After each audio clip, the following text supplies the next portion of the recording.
Hello बच्चों, चलिए कैसे हैं आप लोग। आई होप्स कि सब लोग सेफ होंगे। टाइम थोड़ा डिफिकल्ट चल रहा है तो प्लीज़ घर से बाहर मत निकलिए, अपने और अपने घर वालों का ख्याल रखें। तो ये अपने नेक्स्ट लेक्चर में आते हैं, and that is design of two way slab. Okay,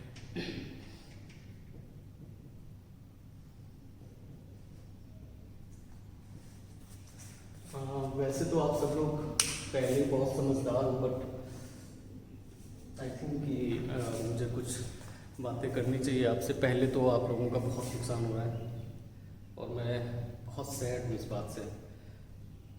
शायद आप लोगों में से कुछ लोगों को भी लग रहा हो कि बहुत अच्छा टाइम चल रहा है जीवन का, पढ़ना नहीं पड़ रहा है, मार्क्स भी ऑनलाइन मोड में बहुत अच्छे आ रहे हैं। बट जहाँ से मैं देख सकता हूँ आप अपनी लाइफ में शायद बहुत ज़्यादा परेशान होने वाले हो। सो एटलीस्ट मैं अपने सब्जेक्ट के लिए तो जितना एफर्ट कर सकता हूँ करूँगा। आपको नोट्स भी मैं ट्राई करूँगा कि आपको पीडीएफ कुछ प्रोवाइड कर दूँ IITs के, ताकि आप कुछ पढ़ पाओ। बट बाकी सब्जेक्ट के लिए भी आप प्लीज़ थोड़े से एक्स्ट्रा एफर्ट डालिए, क्योंकि ऑनलाइन मोड की वजह से बहुत कुछ मिस हो रहा है। ओके, पहले हम समझ लेते हैं थोड़ा टू वे स्लैब के बारे में। वन वे स्लैब जब हमने किया था तो हमने थोड़ा सा समझा था कि स्लैब कितने टाइप के होते हैं। स्लैब में दो टाइप के होते हैं और वो डिफाइन करता है स्लेंडरनेस रेशियो। अगर स्लेंडरनेस रेशियो आपका ग्रेटर देन 2 है तो उसे हम बोलते थे वन वे स्लैब, एंड अगर स्लेंडरनेस रेशियो आपका लेस देन या इक्वल टू 2 है तो उसे हम बोलते थे टू वे स्लैब। ये हमने पढ़ा था। ओके, नाउ अब क्या है कि टू वे स्लैब भी दो तरीके से कैटेगराइज होता है। एक तो होता है आपका simply supported two way slab, simply supported, है ना, मतलब वॉल्स के ऊपर या फिर कॉलम्स के ऊपर आपकी जो टू वे स्लैब बनती है ना, वो आपकी होती है simply supported two way slab. दूसरी होती है रिस्ट्रेन टू वे स्लैब। दोनों में बहुत छोटा सा डिफरेंस होता है, बट डिजाइन में बहुत बड़ा डिफरेंस बन जाता है ये restrain two way slab. Okay, restrain two way दोनों में डिफरेंस क्या है। सपोज मैं एक ये स्लैब लेता हूँ, है ना, जिसमें ये आपका LX है और ये आपका LY है ना, या फिर आप किसी को LX किसी को LY मान सकते हो। बस बात क्या है कि इसमें जो भी बड़ी डायमेंशन होगी वो ऊपर लिखोगे आप यहाँ, है ना। ये होता है larger dimension to the shorter dimension. तो आप LY अपॉन LX कर सकते हो या LX अपॉन LY कर सकते हो, बट लार्जर अपॉन शॉर्टर देखना है। ओके, अब क्या होता है, जैसे यहाँ पर लोड लगता है, ठीक है, मेनली लोड क्या होता है, मेनली लोड आपका यूनियर होता है, यूनिफॉर्मली डिस्ट्रीब्यूट, मतलब एरिया में डिस्ट्रीब्यूटेड है। जो भी लोड पूरे एरिया में डिस्ट्रीब्यूटेड होता है वो एक्ट कहाँ पर करता है, वो एक्ट करता है सेंटर पे, है ना। मेरे पास यहाँ तो कुछ है नहीं। अगर कुछ सपोज एक पेपर लो आप, है ना, और उसमें सेंटर पे लोड लगाओ, उसको आप खड़े कर दो बॉल पे, या इमेजिन कर लो, आराम से हो जाता है। इमेजिन करो आप कॉलम्स पे एक पेपर रखा हुआ है, ठीक है, और आपने सेंटर पे लोड लगाया है। तो सेंटर पे लोड लगाने की वजह से क्या होता है, कॉर्नर लिफ्ट करते हैं, है ना। जैसे ही आप सेंटर पे लोड लगाओगे कॉर्नर्स क्या होंगे, लिफ्ट करेंगे, ठीक है। तो ये जो आपके सपोर्ट्स पे आपने स्लैब बनाई है वो कौन सी स्लैब होती है, सिंपली सपोर्टेड स्लैब, ठीक है। कॉर्नर्स कभी कभी लिफ्ट ज्यादा करते हैं जब आपका लोड ज्यादा हो जाता है ना। कभी कभी आपकी परमिसिबल लिमिट पे लिफ्ट करते हैं, मतलब जितना आप अलाउ कर सकते हो उन्हें। सपोज आपने देखा कि जो लिफ्टिंग है वो 1.3 mm तक कोई दिक्कत नहीं है, हमने चेक कर लिया उसे डिफ्लेक्शन में 1.3 mm तक कोई प्रॉब्लम नहीं है। तो 1.3 mm से अगर कम लिफ्टिंग हो रही है तो आपके लिए कोई दिक्कत नहीं है, आप सिंपली सपोर्टेड स्लैब डिजाइन कर सकते हैं, है ना। लेकिन अगर उससे ज्यादा हो रही है तो फिर आपको ये कॉर्नर्स को रिस्ट्रेन करना पड़ता है। रिस्ट्रेन करना पड़ता है मतलब बांधना पड़ता है। उसको हम क्या करते हैं कि वॉल से, कंटिन्यूअस वॉल से, है ना, उसको हम क्या करते हैं, बांध देते हैं, ठीक है, बांध देते हैं। तो उससे क्या होता है, हमारी जो अपलिफ्टिंग है वो रुक जाती है, ठीक है। उन्हें हम बोलते हैं रिस्ट्रेन टू वे स्लैब, ठीक है। तो हमारे पास दो तरीके की स्लैब है, simply supported slab and restrain two way slab, ठीक है। रिस्ट्रेन टू वे स्लैब में बहुत सारी कंडीशंस होती हैं कि आपका किस साइड से कंटिन्यूअस है ना। जिस साइड से कंटिन्यूअस होता है वहां पर अपलिफ्टिंग की प्रॉब्लम थोड़ी सी कम होती है ना। मतलब कि सपोज एक रूम है, उसके बगल में दूसरा रूम है, तो जो इस रूम का ये वाला साइड तो आपका फ्री है, तो यहाँ पर अपलिफ्टिंग के चांसेस ज़्यादा है कॉर्नर्स के। ये वाली साइड आपकी दूसरी वॉल से भी कनेक्टेड है, ठीक है, तो यहाँ पर अपलिफ्टिंग के चांसेस कम है, वो हम पढ़ेंगे बाद में, बट अभी हम पहले डिजाइन कर लेते हैं सिंपली सपोर्टेड स्लैब। ओके, तो सिंपली सपोर्टेड स्लैब में सिर्फ आपको क्या देखना है कि Ly/Lx should be less than equal to 2। अब यहाँ पर दोनों साइड में आपकी रेनफोर्समेंट होती है। वन वे स्लैब और टू वे स्लैब में अगर आपको कोई डिफरेंस पूछे तो पहला तो ये एस्पेक्ट रेशियो का डिफरेंस हो जाता है। दूसरा कौन सा डिफरेंस होता है? दूसरा डिफरेंस होता है रेनफोर्समेंट का। इसमें जो रेनफोर्समेंट है ये दोनों साइड प्रोवाइड होती है। वन वे स्लैब में आपके शॉर्टर साइड के पैरेलल प्रोवाइड होती थी, दूसरे साइड डिस्ट्रीब्यूशन रेनफोर्समेंट प्रोवाइड होती थी 0.12% ऑफ बीबी। बट इसमें आपके दोनों तरफ रेनफोर्समेंट यानी मेन रेनफोर्समेंट प्रोवाइड होंगे, ठीक है। अब अगर दोनों तरफ मेन रेनफोर्समेंट प्रोवाइड होंगी यानी दोनों तरफ आपका लोड की वजह से बेंडिंग मूवमेंट भी आ रहा होगा।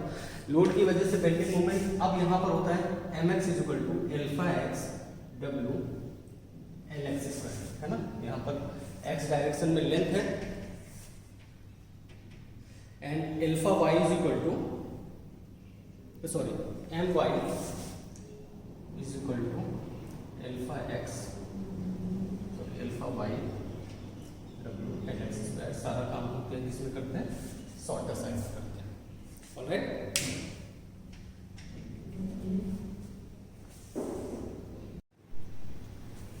ओके, सो बस ये याद रखना कि यहाँ पर हम सिर्फ शॉर्टर साइड के हिसाब से ही देखते हैं दोनों चीज़, ठीक है।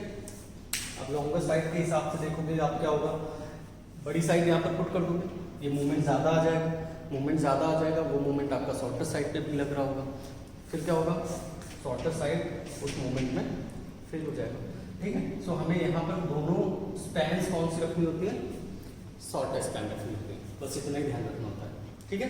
देन नेक्स्ट क्या ध्यान रखना होता है आपको,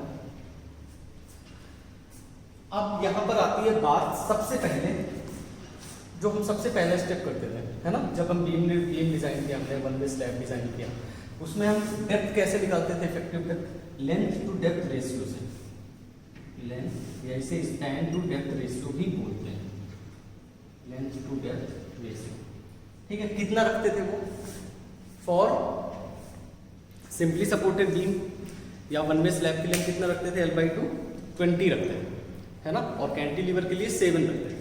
यहाँ पर ये थोड़ा सा चेंज हो जाता है, क्लॉज है ये आपका 24.1 for two way slab, clause 24.1 IS 456 again, ठीक है। अगर किसी को देखना हो तो वहां से आपको मिल जाएगा।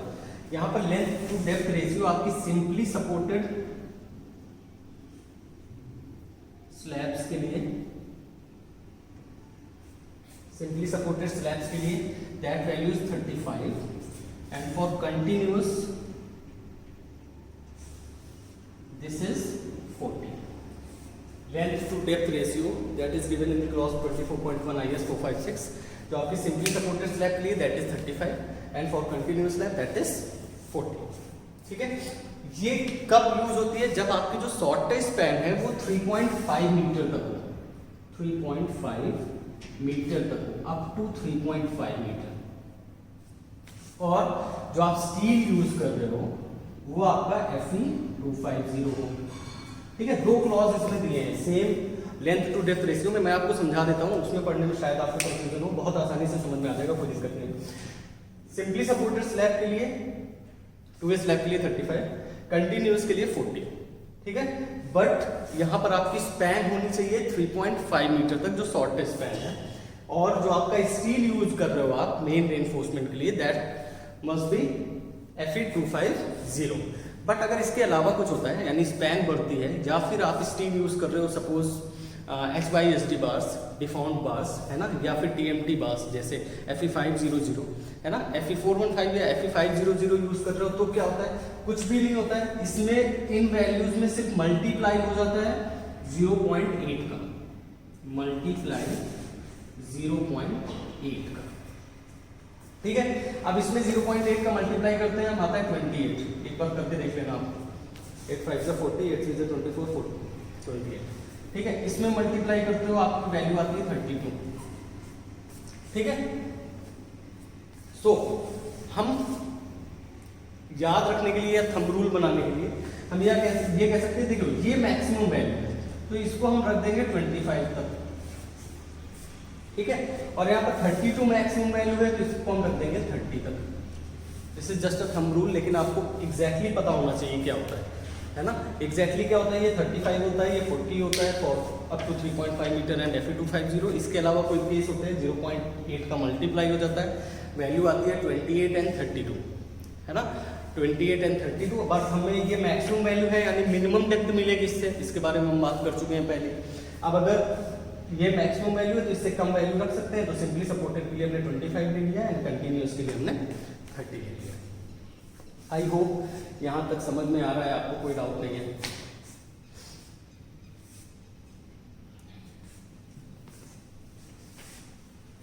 ओके, अब हम आ जाते हैं अपने क्वेश्चन में।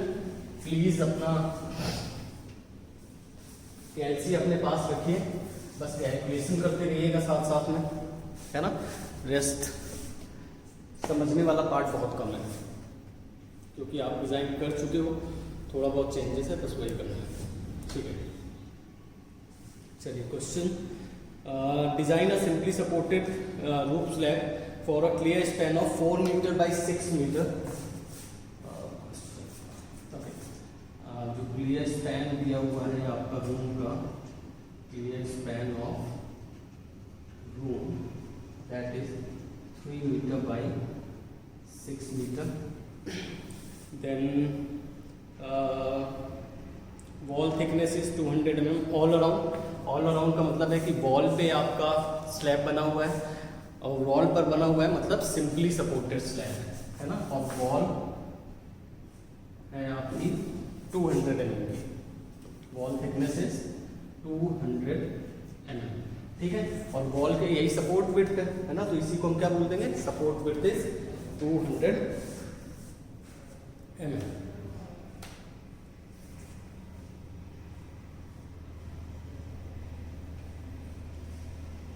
Okay, roof is accessible for repairs only, मतलब आप रूफ पर जा नहीं सकते हैं, सिर्फ रिपेयर्स के लिए जाना है। जब सिर्फ रिपेयर्स के लिए जाना है तो वैल्यू 0.5 से 1 लाइव लोड यहाँ पर डिपेंड करता है।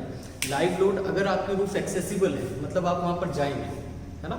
अगर जाएंगे तो ऑब्वियसली लाइव लोड बढ़ेगा, लाइव लोड बढ़ेगा तो ये वैल्यू लाई करती है आपकी 1 to 2 kilo newton per metre square. लेकिन अगर आप नहीं जाएंगे, है ना, या मतलब सिर्फ रिपेयर्स के लिए जाना होगा तो लाइव लोड थोड़ा कम हो जाता है, that is 0.5 to 1 kilo newton per metre square. इसके बीच की कोई वैल्यू आप पुट कर सकते हैं। ठीक है, प्लीज लिखते जाइएगा, है ना, मतलब याद नहीं रहेगा आपको, मैं लिख देता हूँ।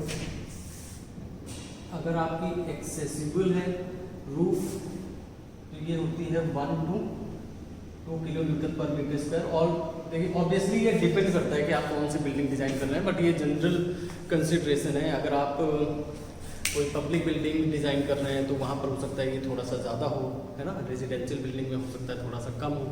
ठीक है, आप हॉस्पिटल डिजाइन कर रहे हैं तो वहाँ value 5 kilo newton per metre square तक पहुँच जाती है अगर वो एक्सेसिबल है तो। ठीक है, तो डिपेंड करता है टाइप ऑफ बिल्डिंग पर, बट अभी जनरल कंसिडरेशन ये that is 1 to 2 kilo newton per metre square. और अगर एक्सेसिबल नॉट एक्सेसिबल है तो ये value 0.5 to 1 kilo newton per metre, है ना, याद रखिएगा प्लीज। ओके, सो जो वॉल थिकनेस है that is 200 mm। Roof covering weight है 1.25। Roof covering weight that is 1.25 kilo newton per metre square. 1.25 kilo newton per metre. Okay, right. use M20 grade of concrete and HYSD steel. Use M20 grade of concrete and HYSD steel. And HYSD means Fe415. Okay. ठीक है, चलो step 1।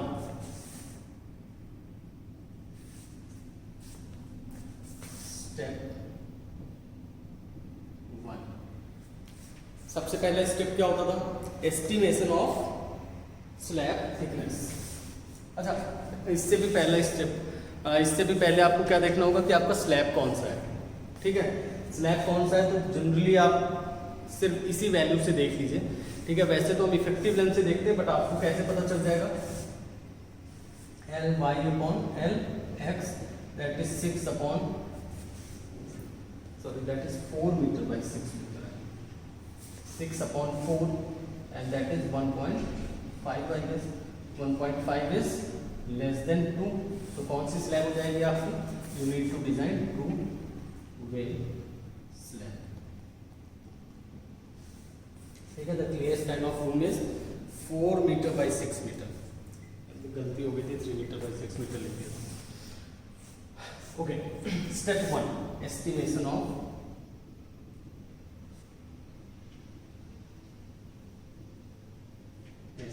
Slab thickness.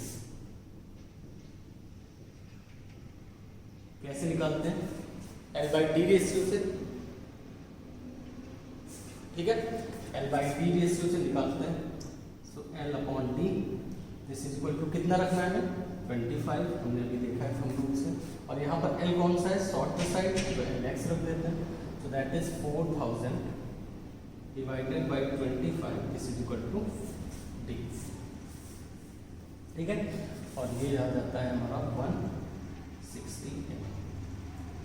D is equal to, D मतलब effective depth is equal to 160 mm।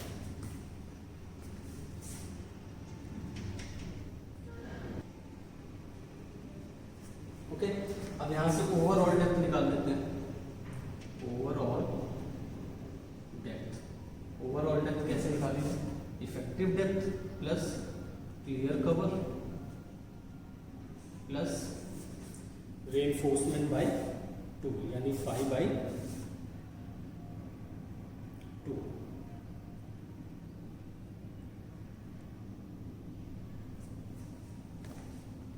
5/2। और 5 क्या है यहाँ पर, dia of longitudinal reinforcement, longitudinal reinforcement. ठीक है, okay. So D is 160, clear cover मान लेते हैं 35 mm, एंड जो आपका 5 है उसे मान लेते हैं 10 mm पास। ठीक है, 10 mm dia pass, 160 plus 35 plus 5, this is equal to 200। जो हमारी ओवरऑल डेप्थ आ गई है that is 200 mm। I hope यहाँ तक क्लियर है बिल्कुल। Next step is to find out the effective span.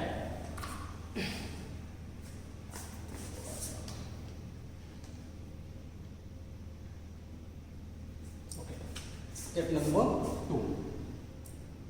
Step number 2. Effective span। ठीक है, इफेक्टिव स्पैन आपको पता है क्या होता है, least of number 1 clear span plus D and second clear span plus support width,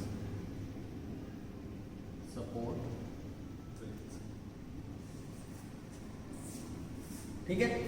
अब D कितना है यहाँ पर, D है यहाँ पर आपका दैट इज 160 mm, और सपोर्ट विड्थ कितना है 200 mm। तो ऑब्वियसली दोनों में से छोटा कौन है, D। अगर छोटा ये है तो हमें जो इफेक्टिव स्पैन है वो यहीं से मिलेगी। अब शॉर्टर साइड के लिए क्लियर स्पैन शॉर्टर साइड में लग दूँ तो LX effective this is equal to 4.16 metre and LY effective that is 6.16 metre. Okay, least of clear span plus D and clear span plus support width. आप T कितना है 160 ml, support width कितनी given है 200 ml। तो अगर इन दोनों में आपको पता चल रहा है कौन सा छोटा है, हमारा जो डी की वैल्यू है वो छोटी है, तो जो हमें इफेक्टिव स्पैन है वो भी इसी वैल्यू से मिलेगी। हमने क्लियर स्पैन की जगह शॉर्ट स्पैन रख दी तो 4.16 मीटर इफेक्टिव स्पैन आ गई, लॉन्ग स्पैन रख दी तो 6.16 इफेक्टिव स्पैन। ऑलराइट, आई होप यहाँ तक सभी को क्लियर है। ओके, अब हम निकाल लेते हैं स्टेप नंबर 3 में एक्चुअल एस्पेक्ट रेशियो।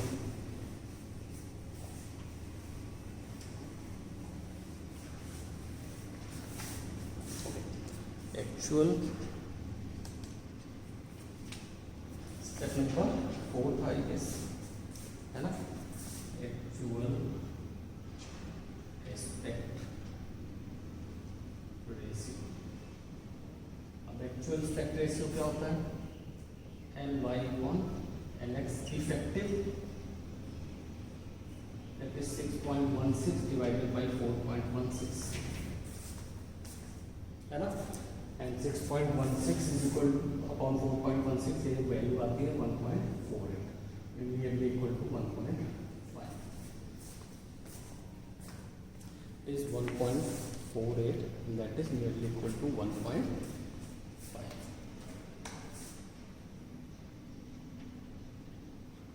ठीक है, ओके। Next step, step number 5, design load. Step number 5, design load. Okay, design load में सबसे पहला self weight of the slab, self weight of the slab, and self weight of the slab is unit weight multiplied by volume, that is unit weight multiplied by L into B into B। तो unit weight कितना है 25, L 1 लेते हैं, B 1 लेते हैं, depth कितनी थी 0.2 200 mm थी ओवरऑल डेप्थ, है ना, मीटर में पुट कर दिया, सो दैट इज 0.2 मीटर। इसको सॉल्व कर लीजिए, ये आता है आपका 5 kilo newton per metre square, 5 kilo newton per metre square. Second, live load, है ना, अभी हमने बात की है कि एक्सेसिबल नहीं है, तो लाइव लोड कितना होगा 0.5 से 1 kilo newton per metre square, तो इसको हम ले लेते हैं 0.75 kilo newton per metre square. Third is superimpose load. Superimpose load कौन सा है, जो लोड लग रहा है वो किस फॉर्म में दिया हुआ है, वो फॉर्म में दिया हुआ है हमें रूफ फिनिश के, सॉरी रूफ कवरिंग के, and that was roof covering weight कितना है 1.25 kilo newton per metre square, directly put कर दीजिए 1.25 kilo newton per metre square. ठीक है, सो टोटल लोड क्या हो गया 1 पॉइंट, तीनों को ऐड कर दीजिए 5 plus 0.75 plus 1.25, that is 7 kilo newton per metre square, 7 kilo newton per metre square. Okay, सो अब इस लोड को अल्टीमेट लोड बनाना है आपको। अल्टीमेट लोड क्या होगा, ओके, अब इसको अल्टीमेट लोड बनाना है। अल्टीमेट लोड बनाने के लिए क्या करते हैं, फैक्टर ऑफ सेफ्टी का मल्टीप्लाई करते हैं। वो लिमिट स्टेट में कितना है 1.5, तो अल्टीमेट लोड कितना हो जाएगा, इसे हम W से लिख देते हैं, ultimate load, ultimate load this is equal to 1.5 मतलब total multiply by total load, है ना। टोटल लोड कितना है 7 है, so that is 1.5 multiplied by 7 कितना 10.5 kilo newton per metre square. ठीक है, अगर ये वर्किंग स्ट्रेस मेथड से कर रहे होते तो हम 7 के लिए डिजाइन करते, लेकिन वहाँ पर स्ट्रेसेस कम हो जाती है, लेकिन अब हम लिमिट स्टेट के लिए कर रहे हैं तो हम 1.5 का मल्टीप्लाई करके अल्टीमेट लोड के लिए डिजाइन करेंगे।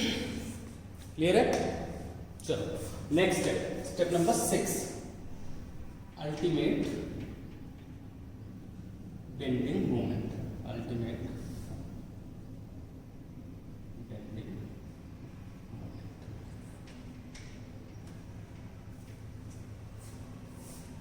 ठीक है, ultimate bending moment is mx is equal to alpha x डब्ल्यू l x square. So alpha x, अब देखो यहाँ पर एक टेबल दी है और टेबल है page number table number 27 IS 456, table 27 IS 456। यहाँ पर टेबल दी है, टेबल का फॉर्मेट में बना देता हूँ, इस तरीके से टेबल है तो कोई दिक्कत नहीं होगी देखने में। यहाँ पर अल्फा एक्स है, यहाँ पर अल्फा वाई है और यहाँ पर एस्पेक्ट रेशियो की वैल्यू है 1, 1.25, 1.5, 1.75, इस तरीके से वैल्यू है फॉर सिम्पली सपोर्टेड स्लैब। ठीक है, तो आपको एस्पेक्ट रेशियो हमारा कितना है 1.5 है ना, और यहाँ पर इसके लिए वैल्यू दी है आपकी 0.104 एंड 0.104 हमें ये अल्फा एक्स मिल गया, ये अल्फा वाई मिल गया। ठीक है, इसी तरह अगर 1.25 आता है ये वाली वैल्यू ले लेना। बट सपोज कभी अगर आपकी वैल्यू आ जाती है 1.35 है ना, एस्पेक्ट रेशियो की 1.35 वैल्यू आ जाती है, तो उसके लिए क्या करोगे, उसके लिए फिर आपको इंटरपोलेशन लगाना है और इंटरपोलेशन आप लोगों को पता है 1.25 पर वैल्यू पता है, 1.5 पर पता है, 1.35 पर भी इंटरपोलेशन लगाकर वैल्यू निकाल सकते हैं। Okay, but for this particular case हमें वैल्यू पता है, डायरेक्टली 1.5 के लिए गिवन होगी and alpha x is given 0.104। So 0.104 multiplied by 10.5 multiplied by LX square means 4.16 to the whole square, effective span the whole square। इसको solve कर लीजिए, तो मेरे पास सॉल्व वैल्यू है that is 18.90 kilo newton metre, 18.90 kilo newton metre. ठीक है, then M Y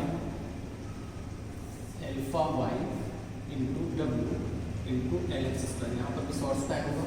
alpha Y value है हमारी 0.046 multiplied by 10.5 multiplied by again 4.16 की होल स्क्वायर।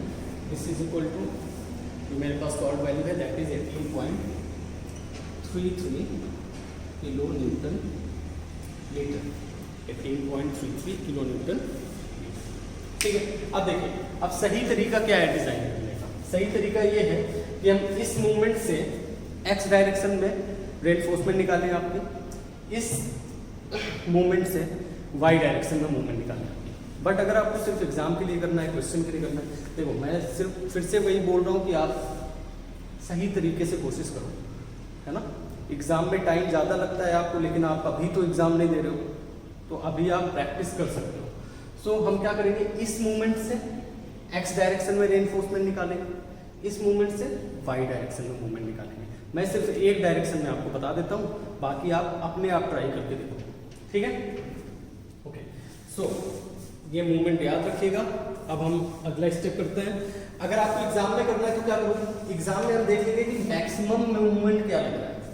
अगर हम मैक्सिमम के लिए डिजाइन कर लेंगे तो छोटा वाला अपने आप सेफ हो जाएगा, है ना। हमें एग्जाम में तो बस सेफ दिखाना है। सो मैक्सिमम मूवमेंट क्या हो जाएगा हमारा 18.90 किलो न्यूटन मीटर। तो इसी के लिए रेनफोर्समेंट निकाल के दोनों साइड में वही प्रोवाइड कर देंगे। बट उससे क्या होगा, इसको तो कम चाहिए ना रेनफोर्समेंट, है ना। आप जब सच में डिजाइन करोगे तो वहां तो पैसा लग रहा होगा, और आपका मेन काम यही है कि सही डिजाइन करना है और पैसा भी कम लगाना है। तो अगर आप इस मूवमेंट के लिए वाई डायरेक्शन में डिजाइन करोगे तो थोड़ा रेनफोर्समेंट कम आएगा, और रेनफोर्समेंट कम आएगा मतलब आपको सरिया कम लगाना पड़ेगा, मतलब आपका कॉस्ट कम हो जाएगा।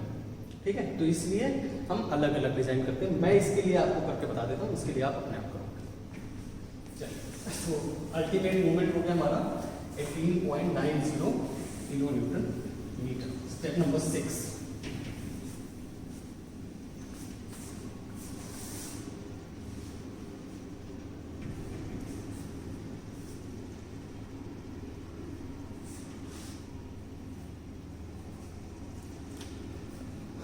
step number 6।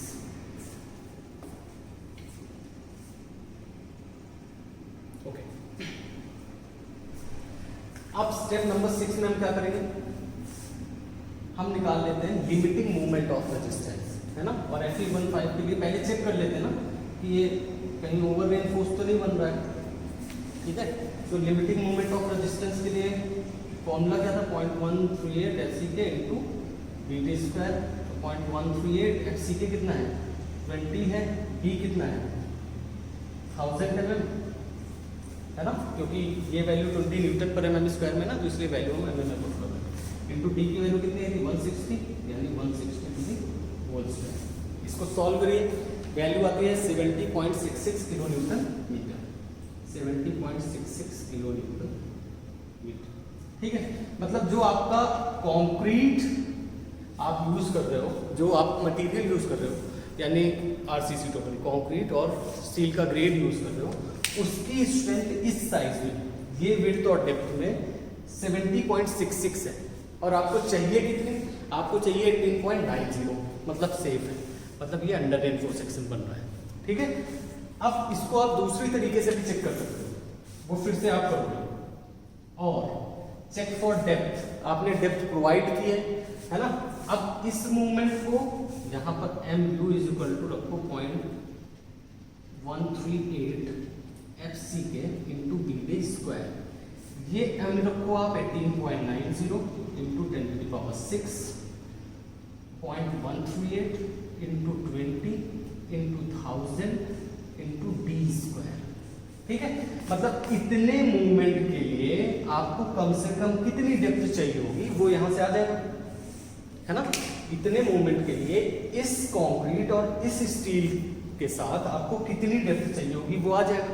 अगर वो डेप्थ आपके डेप्थ प्रोवाइडर से कम है तो मतलब सेफ है, आपने जितनी डेप्थ चाहिए उससे ज्यादा प्रोवाइड कर रखी है तो आप सेफ हो। अगर उससे कम प्रोवाइड की हुई है आपने तो आपको देखना पड़ेगा, ठीक है। तो यहाँ से डी आप निकाल के चेक करो, बिकॉज ये मूवमेंट ज्यादा आ रहा है तो डी यहाँ पर कम ही आएगा, बट फिर भी आप चेक कर लो, ठीक है। चलो next is main bars, step number 7, main bars, ठीक है।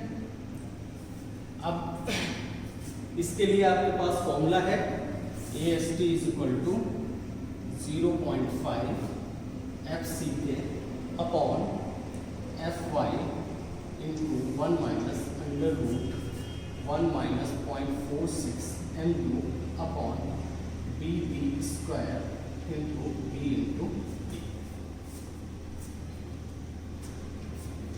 ठीक है। ये फॉर्मूला हम कई बार यूज कर चुके हैं, ठीक है। यहाँ पर आपको MU की वैल्यू कितनी पुट करनी है 3.90, साइन वैल्यू पुट कर दीजिए 0.520 upon 415 into 1 minus under root 1 minus 4.6 into 18.90 into 10 to the power 6 upon 1000 into 160 square multiplied by, off कर देते हैं, ओके, मल्टीप्लाइड बाय 1000 इंटू 160, ठीक है। सारी वैल्यूज यहां से पुट कर दीजिए। AST की वैल्यू आती है 338.64 mm स्क्वायर, 338.64 mm स्क्वायर, ठीक है। आप अपने आप से प्लीज वैल्यू चेक करिएगा। अब दूसरे साइड में यहाँ पर क्या रखोगे वैल्यू, दूसरे साइड में जो आपकी अगर आप अलग अलग निकालोगे तो वैल्यू क्या करोगे, यहाँ पर 18.33, उसके लिए रेनफोर्समेंट की वैल्यू अलग आएगी, सॉरी, ओके।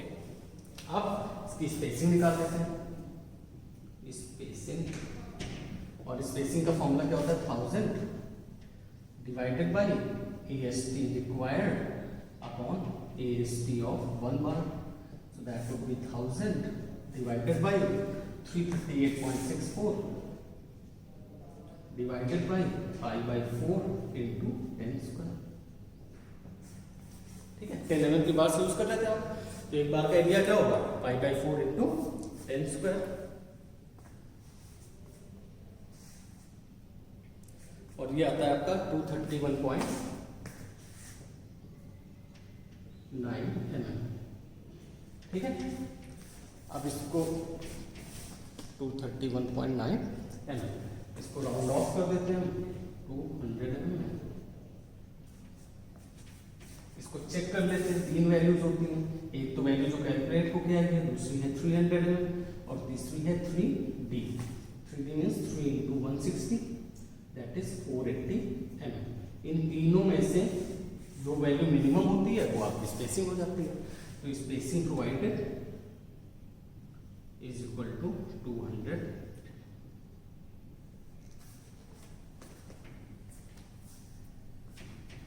ठीक है, इसी तरह आप दूसरे साइड से भी निकालोगे। यहाँ पर 18 पॉइंट समथिंग वैल्यू जो भी आपकी 18.16 है, 18.33 वैल्यू पुट करके यहाँ से रेनफोर्समेंट निकालोगे, वहाँ की स्पेसिंग निकालोगे। ये आपको ये हो गई main reinforcement. Okay, then last step is distribution bars.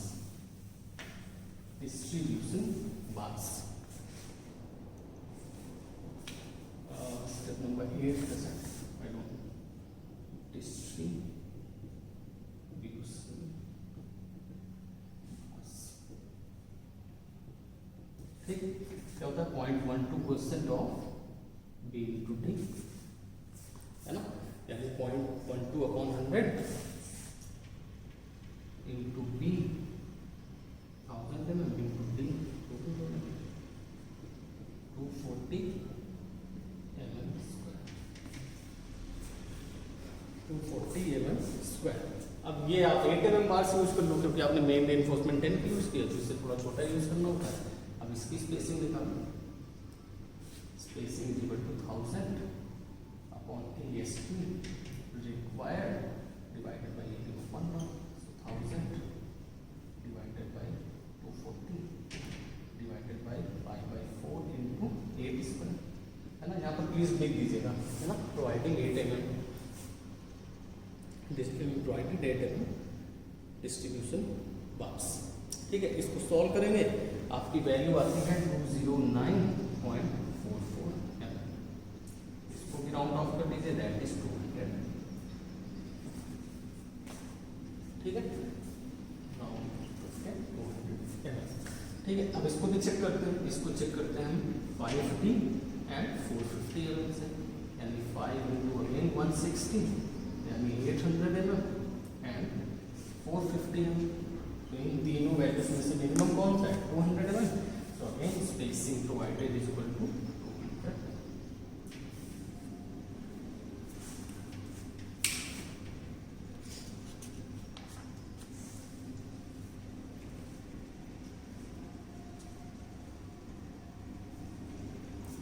Clear है, ये हो गया हमारा।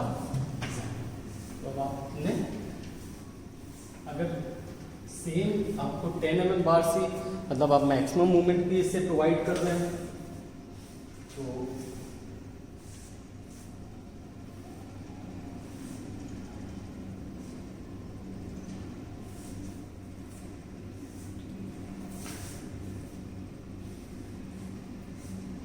ठीक है, यहाँ पर आपकी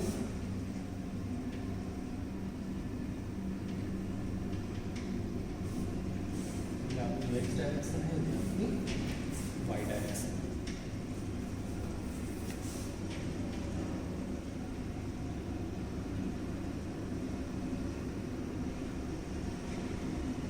चलो ये बेल्ट के बारे में मैं बाद में बताऊंगा। यहाँ पर आप ये रेनफोर्समेंट हो जाती है ना। अगर आप दोनों सेम प्रोवाइड कर रहे हैं तो ये आपका हो जाएगा 10 mm at the rate of 200 mm और ये भी हो जाएगा आपका 10 mm bars at the rate of 200 mm। ये हो गया आपका रेनफोर्समेंट। वैसे ये बार्स जो है ना आपके सिलेबस में है नहीं, इसलिए मैंने बताया नहीं, बट ये बेंड होती है ना। ये स्पैन में कितना बेंड करना होता है, ये होता है मेनली ये L/5 होता है। ठीक है, L/5 में हम इसे बेंड करते हैं। इसी तरह ये इस साइड में भी बेंड होगी। ठीक है, इस तरीके से रेनफोर्समेंट डालते हैं, बेंड करके डालते हैं, उसके ऊपर हम टॉप रेनफोर्समेंट और डालते हैं ताकि वो एक्स्ट्रा सपोर्ट के पास थोड़ा ज़्यादा हो जाए। अगर आपका बीच में आ रहा है ना, तो वो L/3 होता है। अगर आपका कॉर्नर पे है तो वो L/4 होता है, यानी 0.25 एंड 0.33, सॉरी L/5 बोल दिया मैंने, 0.25 एंड 0.3 ये जो लेंथ है। बट ठीक है, आप डायरेक्टली ऐसे रेनफोर्समेंट भी चलेगा। ओके, सो ये हो गया आपका डिजाइन ऑफ 2 वे स्लैब। आप स्पैन चेंज कर सकते हैं, 5/7 लेके कर सकते हैं, ठीक है, वहाँ से डिज़ाइन करिए। आप ग्रेड ऑफ कंक्रीट या ग्रेड ऑफ स्टील चेंज कर सकते हैं, वो लेकर डिज़ाइन करिए। और जो भी डाउट हो हम अगली क्लास में डिस्कस कर लेंगे। So thank you all, I hope आज की क्लास आपको समझ में आई। प्लीज़ सेफ रहिए, अपने आसपास को वालों को भी सेफ रखिए, बताते रहिए कि टाइम थोड़ा डिफिकल्ट चल रहा है, प्लीज़ घर पे रहिए, है ना।